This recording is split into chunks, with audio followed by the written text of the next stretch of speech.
doing experiment 14.1 from the Apology of Physical Science book.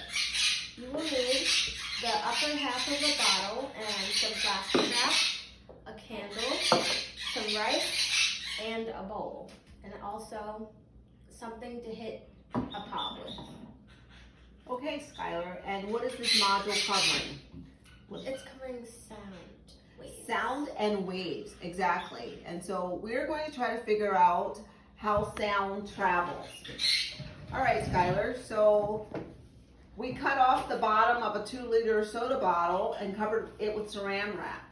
I'm just going to flick it. So I'm just going to flick this over your ear. Can you hear the sound, Skylar? Mm-hmm. All right, and so we have to make sure that this is nice and tight, right, Skylar? Mm-hmm. All right. So now that we've got a nice membrane, kind of like a drum, over the bottle, let's go ahead and start. Okay, so you're gonna take a lighter and light the candle. And students, never play with fire. I need help. All right.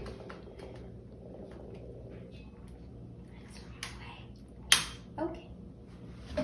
Once we have that candle lit, let's pay attention closely to what happens to the candle. Oh, that was the part we should have done. That's pretty cool. So Skylar, what happened to the candle? It actually just went out because It went out. Why did that happen? the sound waves went through the bottle and they went through the air and caused the candle to go out.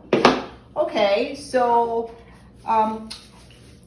what direction were the sound waves traveling?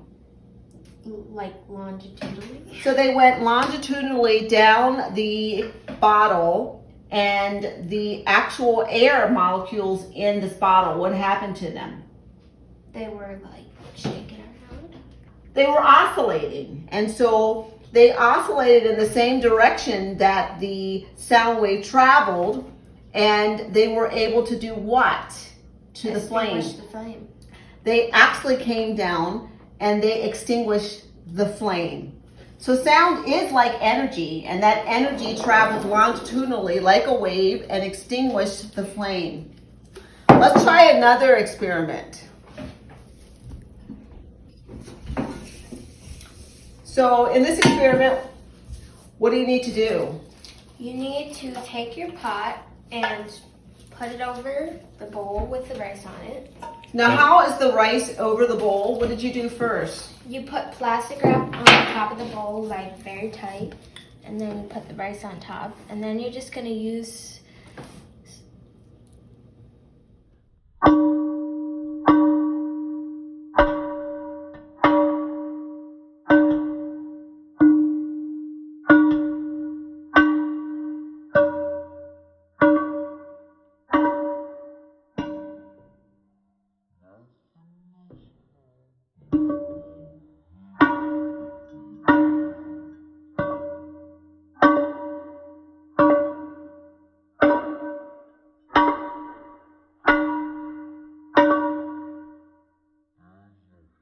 So this actually simulates a mechanism in our bodies. And what is that mechanism, Skylar? It's called the tympanic membrane or the eardrum. Yes. So the bowl with the saran wrap tightly bound to it simulates what would happen when sound hits the tympanic membrane of our eardrum. And what happens to that eardrum? It begins to do what? It starts to vibrate. Right. And that will be transmitted to what? Your brain. Your brain through what? Your ear. Through your Ear. So how do the sound waves get to your brain?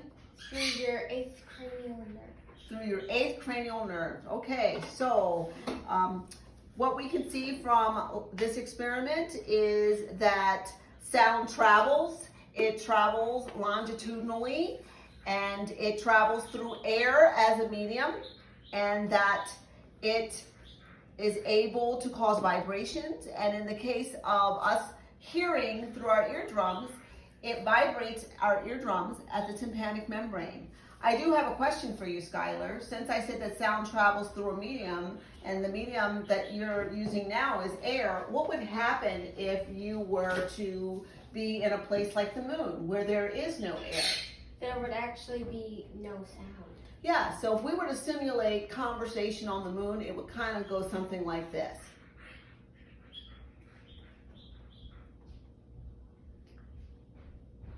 Cool, you know? All right, let's come back to Earth, and we hope that you enjoyed our video presentation of sound traveling as a wave through air.